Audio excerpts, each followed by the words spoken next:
यहाँ से तेरे ऊपर मुकदमा हो जाए भी छोड़ेगी और हाई प्रोफाइल मिल जाए तो सब सीरी बन गई। एक नहीं, दो नहीं, तीन नहीं।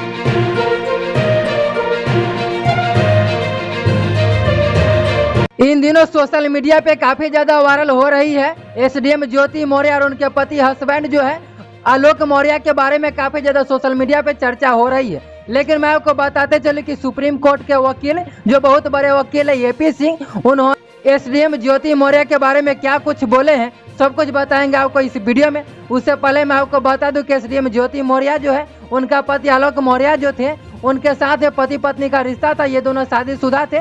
इनको जुड़वा बेटियां भी है, यानी कि 2 बेटियां भी है। इनका जीवन काफी ज्यादा खुशहाल में बीत रहा था, लेकिन इनके जीवन में यानी कि एसडीएम ज्योति मौर्य के जीवन में एक होम कमांडेंट आ गए, यानी कि आलोक मौर्य और एसडीएम ज्योति मौर्य के बीच में एक होम कमांडेंट की एंट्री होती है और उसके बाद इन दोनों के बीच में काफी ज्यादा इनके जीवन में उथल पुथल मच जाती है। लेकिन मैं आपको बता दूं कि ये सोशल मीडिया पर जैसे वायरल हुआ उसके बाद सुप्रीम कोर्ट के बहुत बड़े वकील एपी सिंह ने बहुत बड़ी बात बोली है। तो चलिए सबसे पहले मैं आपको वो दिखाते हैं कि क्या कुछ बोले हैं एपी सिंह एसडीएम ज्योति मौर्य के बारे में। महिला थाने में अपनी वीडियो लेके गया, नहीं देखी गई, डिलीट कर दी गई, हटा दिया गया, भगा दिया गया, भाग, यहाँ से तेरे ऊपर मुकदमा हो जाएगा, तुझे बंद कर दिया जाएगा। तो जैसा कि आपने देखा कि किस तरह से सुप्रीम कोर्ट के बहुत बड़े वकील एपी सिंह ने बताया है कि ज्योति मौर्य का ऐसा नहीं करना चाहिए। अभी तो ये एसडीएम बनी है, ऐसा लग रहा है कि जैसे जैसे ऊपर जाएंगे 1 मंजिल 2 मंजिल, ऐसा लग रहा है कि जैसे वो अनेक को चेंज करते जाएंगे,